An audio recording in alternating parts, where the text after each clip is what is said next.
So to start this one, you'll two-hand grab the bell and make sure that when you grab it up, you've got a nice straight wrist, tight grip on the bell. Same side leg is going to be up, opposite arm is going to be overhead. From here, brace the core. We're going to do a floor press. So things to think about before you do the floor press. Actually take the shoulder and pull it down into the floor. Don't let it be popped up here.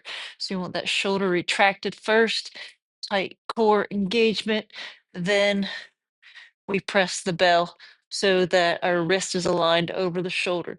From here, we're going to go into an arm bar. So you're going to lift up the same side leg and use that to leverage yourself over into a sideline position. So from this position, we're going to start to extend out that top leg that you use as a lever.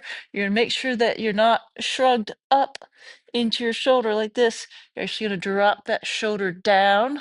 You should feel a little, if you're doing it right, a little pinch in the lats there as you pull your shoulder down away from your ear. And then from there, you're going to keep your core tight and start to rotate your pelvis towards the ground. You can let your head rest if you want. Just keep an eye on the bell. And what we're doing is trying to get as much of a rotation through the upper back as possible as we let our lower back hips settle into the ground. Hold out there just until you get that full range of motion. Then we're going to come back, knee back to the chest here, sideline position.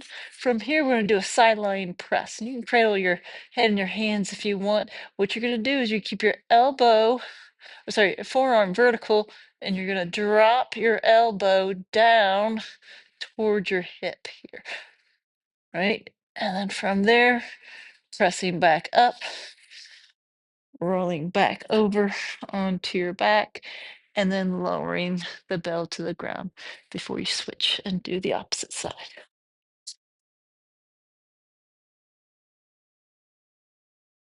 From there, we'll do what we call uppercut drill. For uppercut drill, you're going to take the bell through your legs, and then you're going to pass it as if you're doing a figure 8. You're going to come up the outside of your leg, and you're actually going to catch in a modified clean position. So for this one, you're here, hike the bell back. You can go ahead and do a swing, and then we're come around, pop up here. So it's almost like a single hand swing meets a modified clean. From this position, we're going to drop down, and you'll see when I hold the bell, I hold at the corner here, so that I have plenty of room when I pass it through my legs to catch the bell with the free corner. So from here, let the bell drop through the legs, come out, pop the hips, come back, catch the other side. I'm going to try to slow this down the first couple of reps so you can see what I'm doing. So I've caught the bell here, glutes are engaged, belly button's pulled in. From here, the bell drops down, catch, pop the hips, catch the bell back into that clean position. So down, through, pop to catch.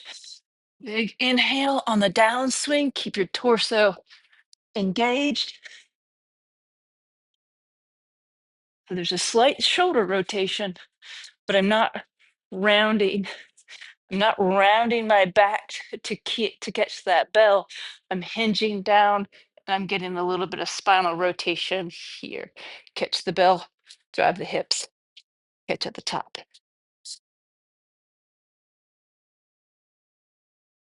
You stand right over the bell. You've got your hands at the base of the bell, like this. Belly button's pulled in. Chest is up, almost as if you're doing that the quadruped plank position. From here, shoulders retract first. So you're going to take your arms and you're going to make them shorter first. Once you have your shoulders shorter, then we're going to keep our elbows close to our spine, and we're pull that bell, sorry, close to your ribs, pull that bell up towards the rib cage. So here, shoulders go short, arms straight, then bend your elbows, squeeze your elbows into your side as you do this row. Now, As far as weight on your stance, so my spine is straight and you want to kind of keep your weight back into your heels just a little bit. It's going to be a little bit of an isometric hamstring exercise here, here. Shorten the shoulders first and then pull into the row.